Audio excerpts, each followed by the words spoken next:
largest bay in the Far East, large enough to accommodate all the fleets of the world. We shall dock at Pier 7, a new double-decked concrete structure 1,000 feet long, built and maintained by the Philippine government.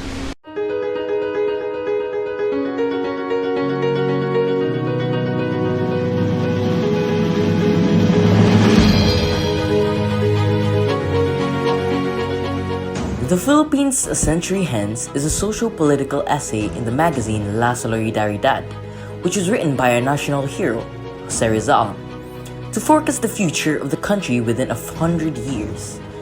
Rizal felt that it was time to remind Spain that the circumstances that ushered in the French Revolution could have a telling effect for them in the Philippines.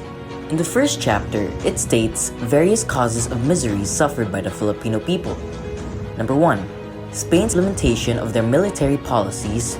Because of such laws, the Philippine population decreased dramatically. Poverty became more rampant than ever, and farmlands were left to wither. The families as a unit of society was neglected, and every aspect of life of the Filipino was retarded. Number 2. Deterioration and disappearance of Filipino indigenous culture. When Spain came with the sword and the cross, it began the gradual destruction of the native Philippine culture. They forgot their writings, their songs, their poetry, their laws. They were lured into their own eyes. They became ashamed of what was distinctly their own, and their spirits was broken and they conceded. Number 3. Passivity and submissiveness to the Spanish colonizers. One of the most powerful forces that influenced a culture of silence among the natives were the Spanish friars. Because of the use of force, the Filipinos learned to submit themselves to the will of the foreigners. However, the spirit and the national consciousness of the people didn't completely vanish, and even though it had been awakened in only a few hearts, its flame nevertheless was surely propagated. The natives then realized that such oppression in their society by foreign colonizers must no longer be tolerated.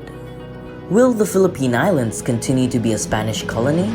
And if so, what kind of colony? Will they become a province of Spain, with or without autonomy? And to reach this stage, what kind of sacrifices will have been made? Will they be separated from mother country to live independently, to fall into other hands of other nations, or to ally themselves with neighboring powers?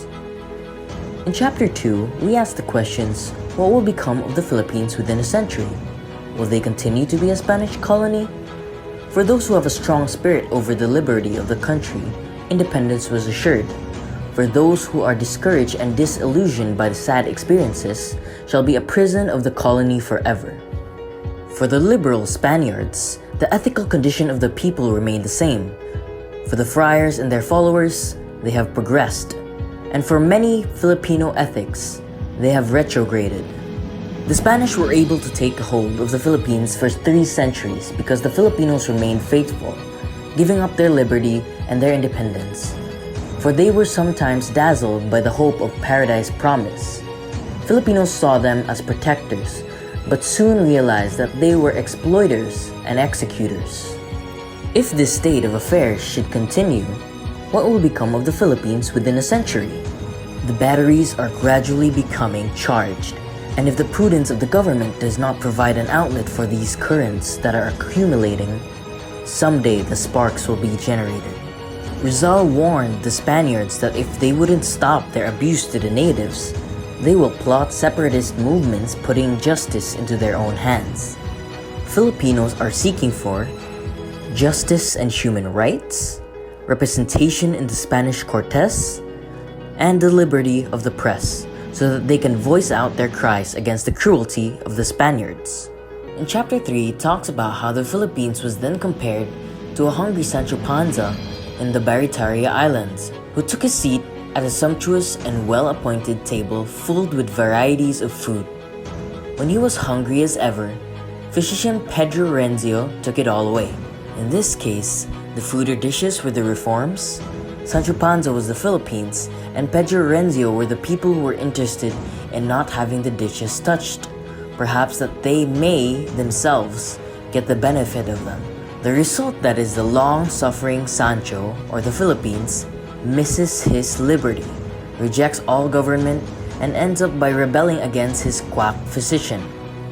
In like manner, so long as the Philippines have no liberty of the press, have no voice in the Cortes to make known to the government and to the nation whether or not their decrees have been duly obeyed, and all the efforts of the colonial masters and ministers will meet in the fate of the dishes in Baritari Island.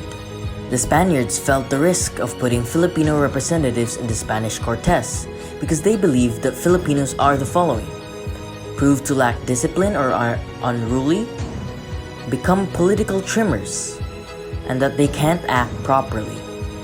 Chapter 4. The existence of a foreign body within another, endowed with strength and activity, is contrary to all natural and ethical laws.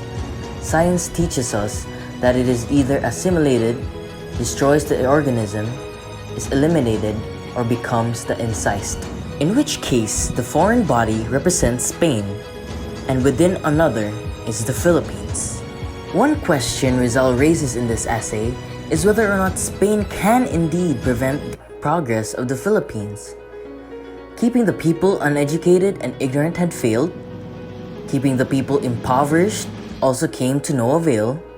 And exterminating the people as an alternative to hindering progress did not work either. Spain, therefore, had no means to stop the progress of the country. What they need to do is to change their colonial policies so that they are in keeping with the needs of the Philippine society and to the rising of the nationalism of the people. 5 decades after Rizal's death, the Philippines gained her long-awaited independence. This was in fulfillment of what he had written in his essay.